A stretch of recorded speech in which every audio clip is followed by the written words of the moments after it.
Ayan, good morning mga kabakyard. Ang ating daily routine sa mga nagtatanong dyan, anong pinapakain kong feeds is ito. Ayan. Kuha tayo. Magdi-daily routine tayo sa ating mga chicken dahil ngayon ay 6 o'clock na in the morning. 5 na higit pa pala. Hindi pa inabot ng 6 o'clock. Ayan. Ito ang ating ipapakain sa ating mga chicken. Ayan, ganyan-ganyan lang ang magpakain. Ito na mga kabakyard, nandito na.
Ganun po yung mga kabakyard. Tapos hindi rin sila pwede sa pag sobrang malamig naman. Kaya napansin yung mga kabakyard, meron niyang mga trapal-trapal dyan na nakasabit sa gilid-gilid. Ayan. Kasi once na malakas ang hangin is binababa namin yung mga trapal na yan. Para hindi sila masyadong malamigan. Ayan. Malapit na nating malagyan lahat ng sisal powder. Dito. Meron pa dito ito. Pinakadulo. Ayan. kailangan nating ups, nasubrahan na. Ito pa, medyo kulang ng konti. Ayan. Ganito lang po kasimple mag-alaga ng chicken layer. Kailangan din po, chine-check natin kasi minsan pakain tayo ng pakain, meron na palang hindi na maganang kumain. Dapat na-check din po natin yun sila. Para pag ganong hindi na sila maganang kumain, na ilalabas po natin sila dito sa kanilang mga cage. At ayun, ang ginagawa namin is binababa or pinupunta sa labas para makakain-kain sila ng mga sariwang damo. Ganun lang po ang aming mga ginagawa.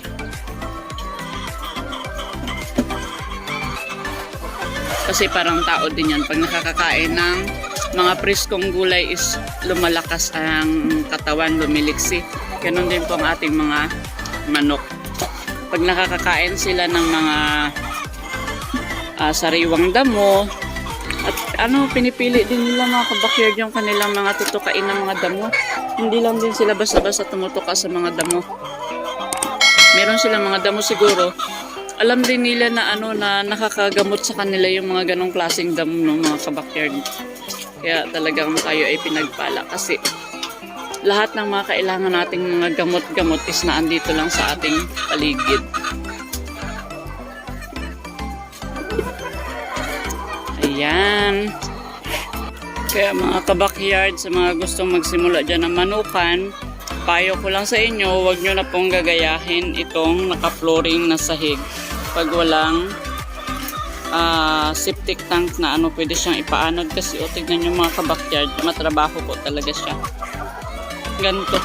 Nagbabasa-basa. Pag nagbabasa-basa na is hindi na pwedeng hindi siya tanggalin kasi nga yun na nagko-cause na ng maraming mga uod-uod.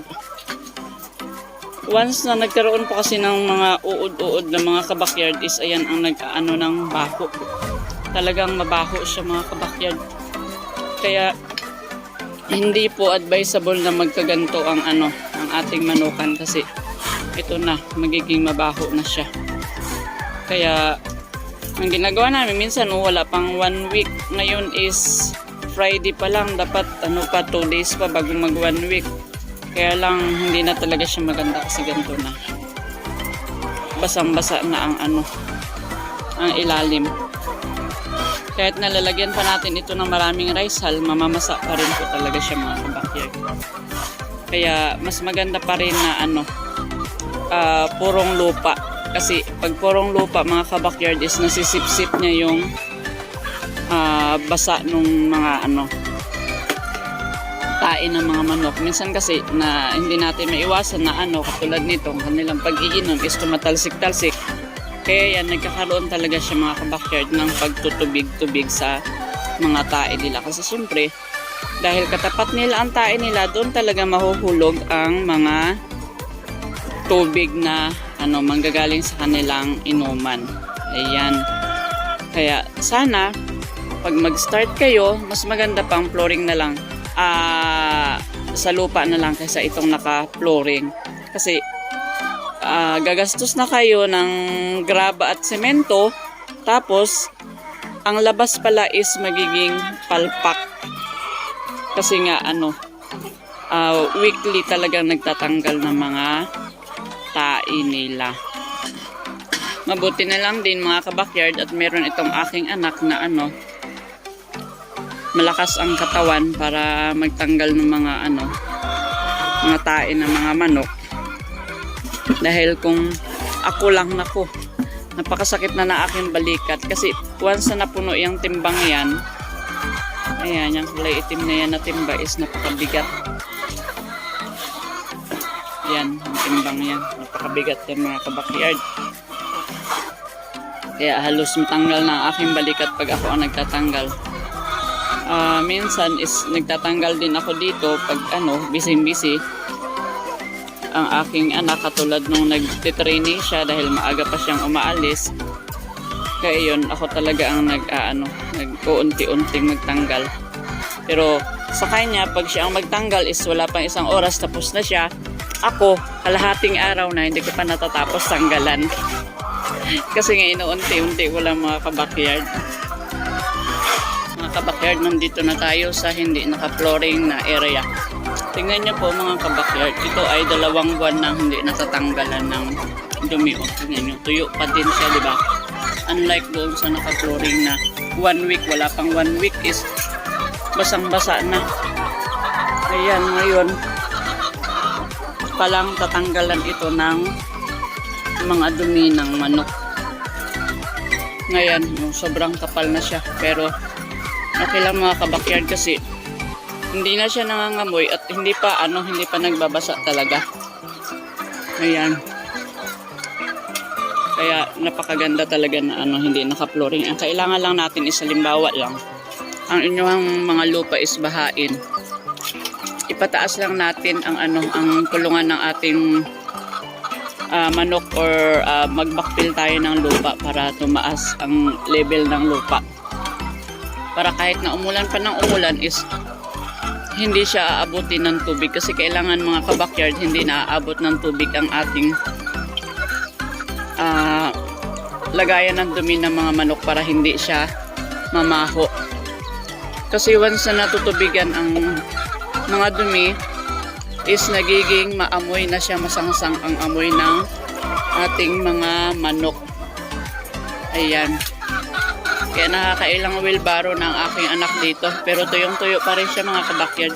Hindi siya nagmamasa-masa na katulad dun sa kabila na grabe.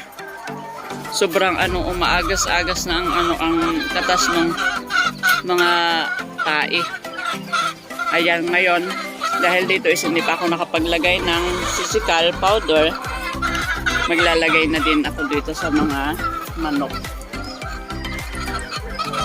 Asa ng ating sisikal? Kukunin ko muna ang sisikal dahil iniwan ko dito sa labas. Ayan. Kailangan natin ng tubig. Ayan, itong mga mga kabakyard, kaya may mga kulay-kulay is lagayan to ng mga pintura na ginagamit dati doon sa may sa may swimming pool. Baka mamaya makapag-update na rin ako sa may pool. Bising-busy kasi ang inyong kabakyard dito sa likod bahay. Na may mga nagre-request bakit daw hindi ko pa naiba-vlog ang pool. So baka mamaya mga kabakyard magkakaroon ako ng time para i-vlog kaunti ang ating pool para sa mga naiinitan nating mga kabakyard na malapit lang dito sa aming area. Update ko kayo ng kunti sa manok na ito kabakyard. Ito ay nalumpo dahil nasobrahan siya ng dagan-dagan ng kanyang mga kasama sa cage. Pero dahil mula nung inilabas ko siya dito 1 week na, ayan, nakakalakad na siya ulit mga kabakyard. Although may paika-ika siya ng konti, pero at least naka-recover na siya mga kabakyard. So ayan lang, ganito lang yung gawa niya dito. Kumakain-kain lang siya ng mga ng mga dahon-dahon, ng mga damo-damo. Ayan maganda na yung kanyang paglakad mga kabakyard. Ngayon nga lang, madumi ang kanyang paa kasi kahit saan siya nakakarating. Pero okay lang yan mga kabakyard, at least gumaling siya, diba? Ngayon pinaka-importante sa ating mga alaga na hindi nagkakasakit. So ayan mga kabakyard, sana may natutunan naman kayo sa aking bagong video at sana wag niyong kakalimutang mag-like at mag-share, at sa mga hindi pa nakapag-subscribe, please subscribe na din po kayo. Ayan, again, welcome sa aking YouTube channel, ang Backyard ni Edith. See you on my next video na naman. Bye-bye!